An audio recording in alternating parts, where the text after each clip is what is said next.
Today we're going to talk about how to attract a high caliber man and what that looks like in terms of what people need to bring to the table, both the men and the women, and the differences between men and women with dating and what they're each looking for. And then we're also going to be talking about how to get date ready and even how to clean up your social media game so that you definitely look like you are mature and ready for a real relationship. Let's get into it. Welcome to the Love on the Go podcast, brought to you by Carolina's Matchmaker. I'm Laurie Berzack, and for over 17 years, I've been helping singles find the relationship of their dreams all over the Carolinas. Along the journey, I've met so many amazing professionals and experts from various fields, and I'm excited to introduce them to you. What's my goal? I want to help you look at love and relationships in a new way and to grow in your understanding of how love works. Let's learn together how people have overcome personal obstacles and have found love, first and foremost with themselves. The ultimate goal is realizing that you are worthy and deserving of love. Let's get started. Today we have Amy Andersen on the show, and Amy and I met one another at the Matchmakers Alliance conference in Cancun, Mexico in the last fall. And I remember, Amy, you and I were sitting at dinner together and we got into the whole social media thing, which we'll get into in a minute.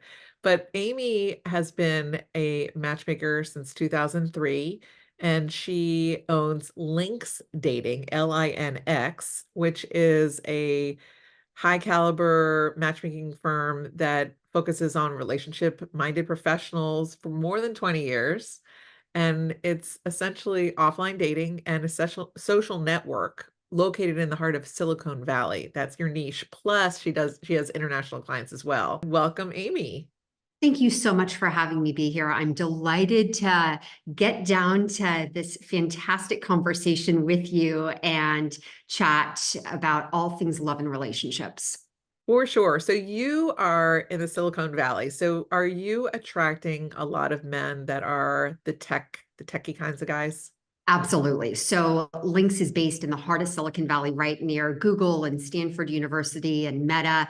So definitely representing a lot of these high caliber, brainy guys Yeah. looking for love and sometimes clueless about how to find the right woman. And these guys are incredibly cerebral. They've Yes. been really successful in their life. Mhm. And basically everything in their life is pretty much perfect. There's one missing puzzle piece, and it's the woman. And so that's where my business fits into the picture, helping identify the right candidate for marriage for them. Very diverse in general in terms of clientele, all ages ranging from 20s to 70s. So kind of spanning all generations, representing both men, representing both women, and typically individuals who've been very focused, almost like a laser beam when it comes to their career and academic kind of accolades. And then they wake up at some point and realize, oh my gosh, like I have everything lined up, but like, how do I even like navigate this, trying to find the right match? Or I'm seeing a really big trend right now with people coming out of very long-term marriages. Yes. And now just starting to navigate dating, going through separation into divorce, and how to even think about that. So it's very diverse with that respect. Interesting. So what do you recommend to women Mhm. about how to attract a high caliber man? Absolutely. Well, first and foremost, I, there's many things, right? But I would say definitely make sure that you have your own thing going on. A high caliber man is typically a busy individual, right? Yep. He has a full, interesting life. He has a lot going on in his career, typically in his personal life. He has, a network of friends and contemporaries that he's close with, and interesting hobbies that stimulate him, whether it's like flying planes or sailing yachts or even golfing, right? Whatever it is, like he has like a really rich, interesting life. So a woman who's looking to attract a really high caliber, intelligent guy needs to bring something to the table by having her own set of things, typically hobbies or interests that stimulate her to make her, frankly, an interesting person. Yep. Because interesting people like to be around other interesting, like-minded people and to be part of kind of that community and really be able to kind of integrate lives and kind of level up in that regard. So I would say that would be the first thing is make sure you have a really robust, interesting life. And and if you don't have some hobbies right now, then pick something up, right? Like dive into something and like learn, because that's even very attractive to a high caliber guy. Yeah, agree. And what I've noticed sometimes though is with my high caliber guys is they're looking for someone that is interesting, obviously, that they can come home and they can have a big conversation with. And especially with a second marriage, they are looking for a woman who has a career, who, Yes. yeah, who has their own thing going, that they're not just kind of twiddling their thumbs when, waiting on their husband to come home to entertain them and to do that. And it's the sad part for me when I see a woman who dedicated her life to her Mhm. husband to raise Mhm. the children and let go of their careers. Yeah. And the husband gets bored, has an affair, goes off, and Yeah. then she's stuck with, having 10 or 15 years that have gone by, without focusing on something outside of the home, Right. and doesn't get enough alimony, doesn't have enough child support, and is Mm. really, really stuck between, it's a really hard place Yeah. to be in. And I encourage people to hold on to their careers. I Yes. really do. I don't think Absolutely. it's wise to give it up, for anyone, for a relationship. I think it's a beautiful thing to be a stay-at-home mom, but at the same time, see if you can hold on to something so that Yes. you can get back into the workforce, if only for yourself. That's Absolutely. Yes, 100%. Mhm. 100%. I've seen a lot of different scenarios, exactly to your point, which really does break my heart of women coming into my office and sharing that they met the love of their life. Typically, I've seen many times where they meet in grad school, like in their section doing their MBA at Harvard or Stanford, and they're young and they have their life ahead of them and they have what seems like a great marriage. And for a while, I'm sure it was, right? But then sometimes these women, to your point, give up career to focus on raising the kids. And again, nothing wrong with that, right? Completely like a beautiful, arguably one of the most important jobs, Of right, course. out there.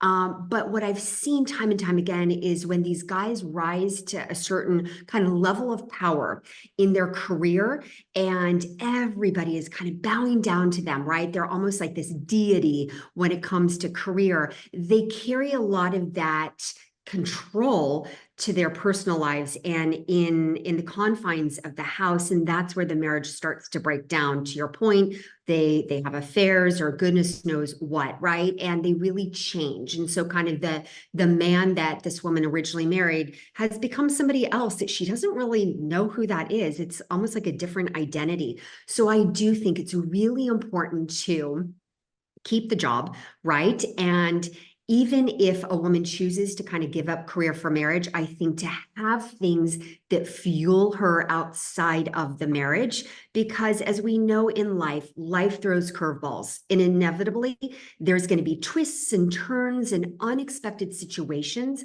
And it's really important to have some part of your own identity outside of the marriage or of the relationship, right? And that is really, really key. So that would be like my biggest, to your point, strongest piece of advice for women looking to kind of find and attract that guy. Certainly kind of having her own thing going on for sure. I also think the other key component about this is really kind of balancing everything. So smart is sexy. A Yep. lot of these cerebral types love that brainy woman who is gonna have a certain confidence to push him in certain directions and and really kind of call him out sometimes intellectually, right? Challenge him and not be afraid to do that. And that's really attractive. But at the same time, she's going to balance kind of the smart and sexy aspect with bringing this kind of light fun and really levity to the relationship. Because a lot of these guys are intense when it comes to career, and they don't want to feel like a really heavy intensity when they come home, right? Kind of like coming home to the Supreme Court or anything. They want like fun and light and sometimes goofy, right? So kind of letting the proverbial hair down and keeping that balance, I think, is the secret sauce. So kind of like flexing the smart muscle, yet with the feminine, flirty, sassy, fun muscle, right? Hmm. Do you suggest that to your female clients? I know you take on men and women for matchmaking. Absolutely. Absolutely. They It's ever about push back on that and say, I don't want to dumb it down, or I don't want to appear some kind of way when that's not really me? Exactly. Yes. I've had quite a few people just say like I don't want to have to kind of downplay this Yeah. aspect of me because like this is who I am. Yeah. And I share that it's the dance. It's like a tango, right? It's that kind of oscillation back and forth of you give a little, you kind of retract, right? And let the person kind of lean in. And it is meant to be kind of this like flirtatious kind of way of dating in the early stages, right?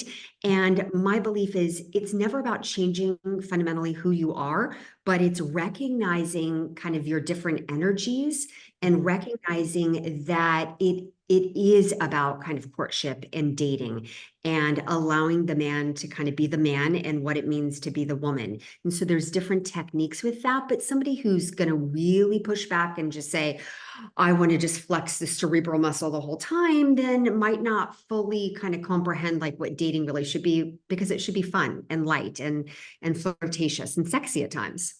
Absolutely. Well, I know that, a lot of alpha females say that they want to be with an alpha male, Right. which I don't think is the best combination. No. You agree with? Yeah. Tell me I more. think case by case. I mean, I have one of my couples that's about to get married, and they're both very headstrong, Yeah. very alpha. Yep.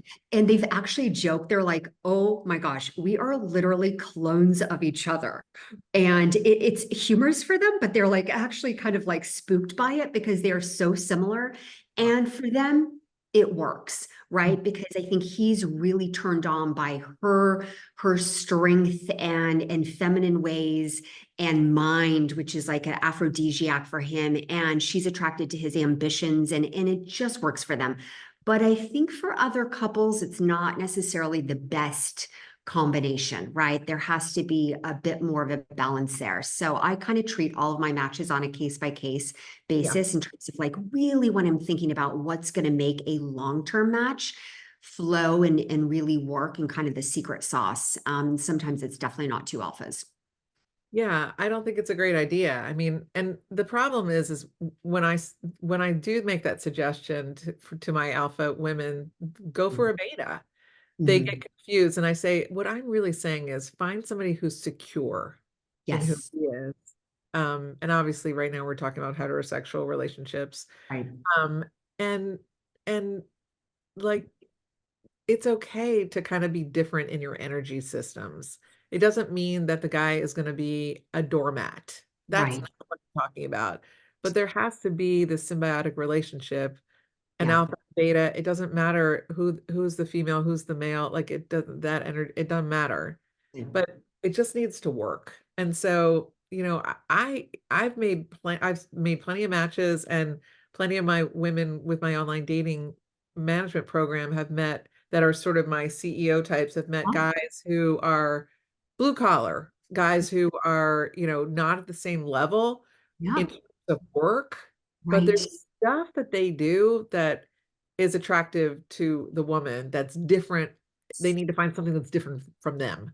So it could be they know how to work with their hands, they know how to Mhm. build a house, they know how to protect them, they know how to shoot a gun, they know Absolutely. they're muscled, and they've got a strength, an inner strength and an outer strength. It just there has to be something that man brings to the table that Yes. is something that the woman does not have, and that is what can make it attractive. Exactly. Absolutely. At the end of the day, I find that men need to feel useful. Mm. right? They need to feel worthy in the presence of a woman, and that he's helping in some way. Like you said, if he's like building or great with his hands or whatever it is, like capable and worthy. Otherwise, he's going to feel insecure or like the doormat, right? And no guy wants to feel like that, right? And I Totally. think the root of everything is, as long as that works for the CEO woman and the blue collar guy, which I think can definitely work, they need to respect each other, right?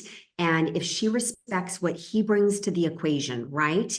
And what he does and all the wonderful things that he kind of contributes, and he respects what she does Yeah. career wise, then I think it could be a winning combination, right? The key is just to find out what are they okay with. Exactly. Yeah. And Exactly. it's interesting to me because, a lot of times the women will say to me, I really want an ambitious man. I want a guy who, it can bring home money that is stable, that kind of thing. But it is not often that I will hear from a guy the same. Right. Don't hear No, it.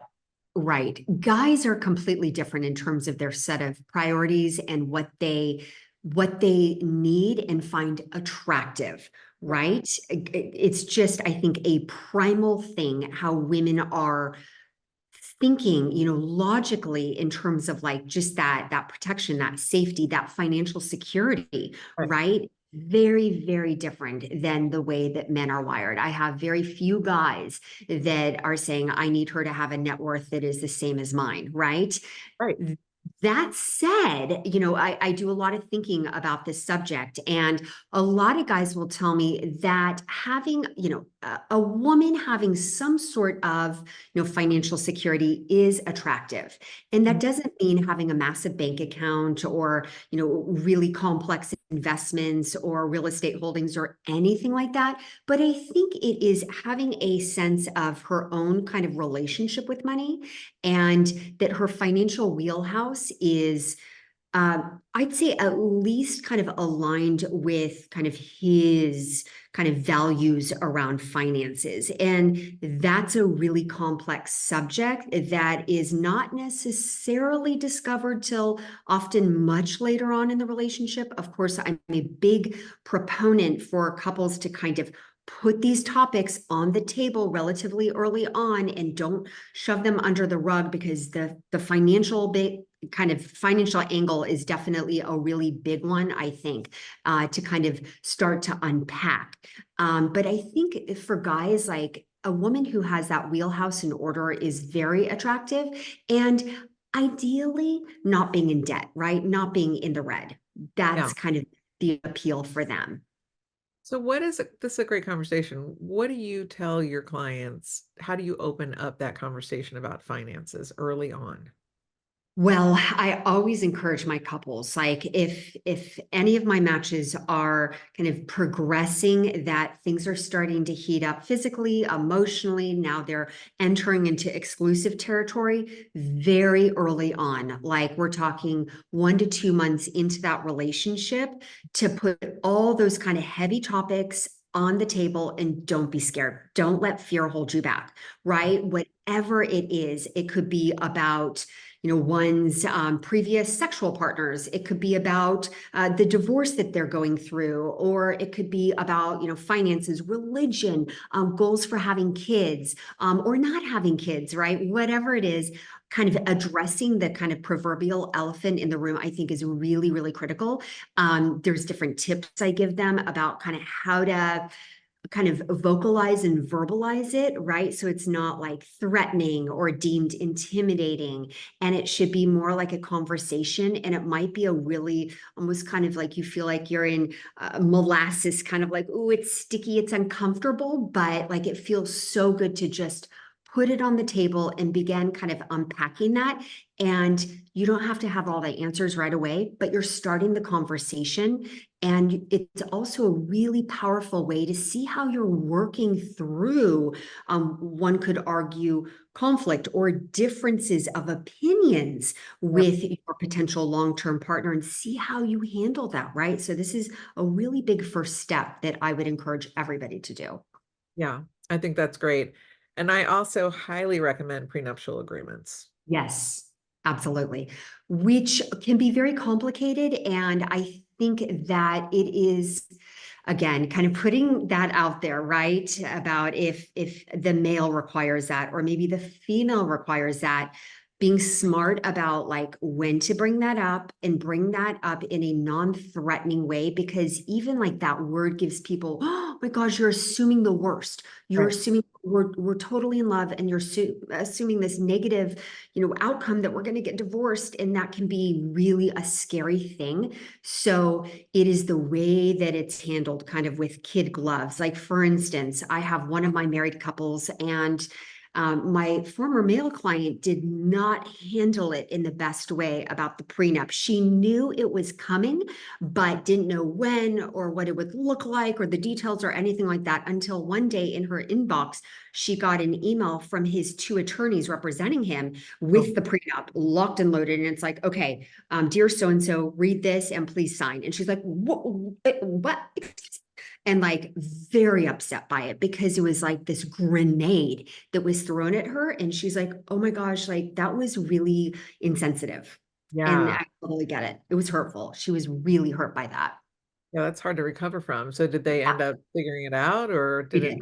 break it off? Okay. They did, but it was tense. It was definitely tense, because for him, he was treating it very business-like, kind of like, well, you knew that, being with me, that this is par for the course. And Sure. she's like, yes, but this could have been handled in a more, loving way, Right. and kind of, just, I mean, she's such a loving soul that I can only imagine that she felt like pretty shattered by that. So they did work it out, but it was tense. I'm not going to lie. It was definitely kind of a tense situation. So in that case, I think it's really, if it's, the man that's requiring this for a woman, never sign anything till you have your own counsel. And it's really important, again, kind of for women to arm themselves with knowledge, right? Knowledge is power. And don't assume that anything's going to be kind of necessarily on your side. Like, typically, these prenups are going to be kind of on the side of the person who's requiring it, right? And so it's really important to make sure you have kind of fair representation and it's balanced. And if this is the love of your life, then hire an attorney, for however much, 2,500 bucks, to read that prenup and make sure it's fair to you. And that's really important versus just signing because you just want to marry the guy, right? And you could regret that later. Yeah, and the same goes in the reverse. And if Absolutely. anyone out there is listening and lives in the Carolinas, I've got a couple different people to refer you to specifically that I've had a lot of different dealings with that I would recommend. And you probably have people that you recommend in Silicon Valley for sure. Yeah, that's great. Um, okay, so moving along a little bit, what do you recommend to sort of um, get your clients date ready in Mhm. terms of conversation topics? And I'm curious if they need a lot of coaching around how to have conversations that isn't, work related, or are they pretty sociable? Yeah. So for the most part, my clients are social, right? They're affable, they're social. That said, they're not always like well versed when it comes to dating, and especially re-entering the dating scene, let's say after like a long marriage, and they're like, wow, like what's happening, stumbling around. So there's a lot of areas that I help my clients with, just simple kind of preparation topics. I'd say the first and foremost is make sure you're balanced. And this could be for, catering to a male client or a female client, anybody listening, right? You really want to bring kind of harmony and balance in your life. And that starts with kind of a healthy mind and body, right? So making sure you're in a calm place as you think about putting yourself out there in the dating world, Right. right? So, you need to think about things in your life that bring you joy, right? Whatever those are. Maybe it's a painting class. Maybe it's the yoga class that you've been wanting to do and haven't done in so long because you've been too focused on kind of career. So kind of bringing those things that bring you joy into your life, I would say would be the very first step when you think about kind of preparing for dating, because when you feel that joy, you're going to be a happy person, and people like to be around other happy people, as simple as that is.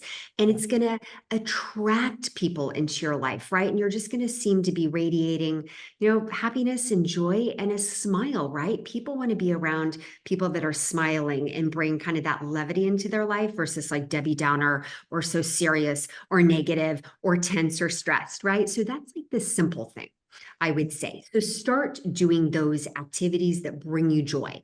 And then kind of day of kind of date preparation, I would definitely say get a good little sweat in. Even if you're not like a huge fitness person, do a little fast walk or something to just kind of get you in kind of game mode. It's like preparing for like, a football game if you're an athlete, right? You got to kind of get mentally in the game, right? And definitely do not go immediately from work into date. I Okay. think there needs to be a nice kind of area, maybe that's like 30 to 45 minutes, where you just kind of like mentally get in the right frame of mind, right? If that's kind of like taking a bubble bath, if it's for women, getting your makeup done professionally prior to the date, or just doing 5 minutes of mindful meditation and just kind of closing your eyes and kind of getting in the zone and visualizing kind of it's going to be a great outcome and I'm going to have fun. That's fine, right? I've seen situations not work well where people go from like crazy frenetic, like work and stress, and oh my God, I can't believe my boss just said this to me, to date. And then their date is picking up on that heaviness, right? Yes. Mm. That just like that, I even feel that kind of talking like this, it's like, whoa, right? So it's really important to kind of create that nice kind of space to then walk into the date with just kind of that date confidence. Always say kind of be looking and feeling the part. So now that you're feeling the part, look the part. So put some clothes together in your wardrobe that are only clothes that you would wear for dates, right? So I'm not saying to spend $5,000 on an extravagant wardrobe, but maybe find that dress in your closet that you've never worn that still has the tags on, or that you wore years ago and want to put on again. And when you put it on, you feel beautiful, right? That's what we want. Or for guys, just be presentable, please. Women Yeah. always look at shoes, so make sure your shoes are polished and not wearing cruddy sneakers, please. No sandals. Exactly, We're no going to be, sandals. yes. Yeah. I think a lot of times guys get a pass, Mhm. strangely. Yes. Um, because women can sort of see past that and look at their potential. Yeah, I always hear women say, I can always redress him, but what's most important is his moral and ethical value system, and I can appreciate that. But when men absolutely. hire me, I often send them with my stylist to go shopping because they need to step up. Yes, Iron your shirt, get your, groom your beard, yes. Yes, you're speaking haircut, my language. I all love the it. things, do all the things. I think the men just either aren't taught properly or they just ignore it or they don't think it's important. Yeah, But women put a lot of time and effort into their appearance and getting absolutely. a date. And that's also why the men for sure need to be paying for these dates. Absolutely. Yes, 100%. I think the other important thing in our era of modern dating to think about for preparation for putting yourself out in the date world is definitely, if you're on social media, cleaning your presence up. This is a big one, right? Where a lot of people don't think that their respective date is going to be snooping around on the internet and looking at their Instagram. And it's really important to make sure, if you do have that social media presence, to make sure that it is presentable to the external world. If you have a public profile, if you have a private one, that's fine. But I would even caution that it's still smart to make sure that it's presentable, right? And you are perceived in the way that you would want to be perceived by a potential suitor, right? And kind of removing anything that just doesn't make you look great, right? That drunken evening of too many cocktails and or anything like that. Just take it off your feed because it's just not sexy. So smart. I agree. And I've had those conversations multiple times. It's hard because, when you're in your 20s and you're Mhm. having fun, you're posting a lot and Totally. you're looking sexy and all the things. And then you get into your 30s and you've upped your game in terms of your career, in terms of your wardrobe, in terms of the people that you're hanging out with, and all the things you're doing with your free time. So there is definitely a disconnect between Mhm. people's 20s and 30s. You know what? Just because you're cleaning up, just it doesn't mean that you don't have, you can hide them from your feed. You can take snapshots of it and put it in a special folder in your photos, but it doesn't have to be hanging out there anymore. Plus, if you're looking for a job, you definitely don't want to be putting those images out there. Exactly. And so, to your point, I think that's so smart to really think about this almost like, treat dating like you would doing a job interview, right? If you want to land that amazing job and you've been studying about the company and you're going to be super presentable with how you appear for the interview, whether in person or on Zoom, have that same mentality for dating, right? So many of these companies or schools, certainly when there's kids applying for college, like they really need to make sure that their social media is cleaned up because everybody's looking. So all eyes are on you. Yeah. So you got to kind of have that mindset for sure, which is just, it's the era we live in. Yeah, for sure. Yeah. This is so interesting. I love this. Now, tell me one thing. Before we got on here, you said that you just took on a client in Singapore. Yes. Tell me, how do you do that? How do you source matches for your client in Singapore?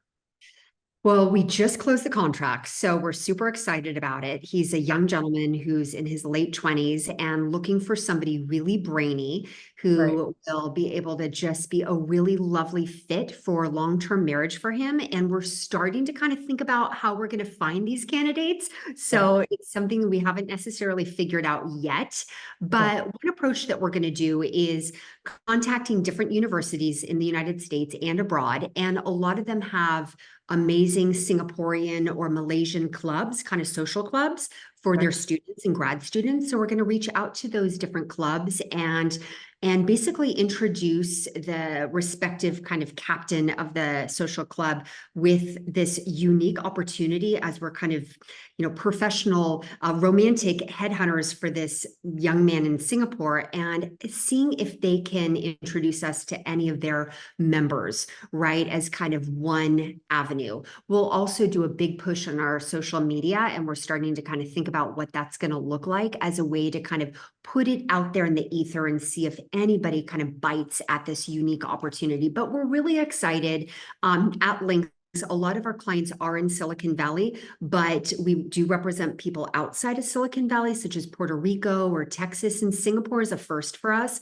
So we're really excited and we're going to go visit the new client. So we're going to go meet him and spend time with his family and really immerse ourselves in his culture to understand who he is and how we can best represent him in this really important search. So fingers crossed. Okay. Well, best of luck, and I'm sure you'll post it on the Matchmakers Alliance Yes, secret book group page that we're both affiliated with. So absolutely. forward to learning more about your client. Well, it has been a pleasure having you on the show, and I can't wait to see you again. Hopefully, Absolutely. are you going to be back? Yes, All of right. course. Well, hang. Absolutely. Of course. The whole team's going to be there. So we're so excited to be at the new resort in Yeah, Cancun, networking with all the amazing matchmakers. So we're yeah, delighted. for sure. How can people find you on different socials? Absolutely. Well, our website is linxdating.com, Linx dating.com. So it's a content rich website. And we also post different VIP searches. So we're going to be updating some of those. People can go there and even apply to meet some of our clients. So that's really fun. On social, we're on Instagram and it's ms.linxdating. So ms.linxdating.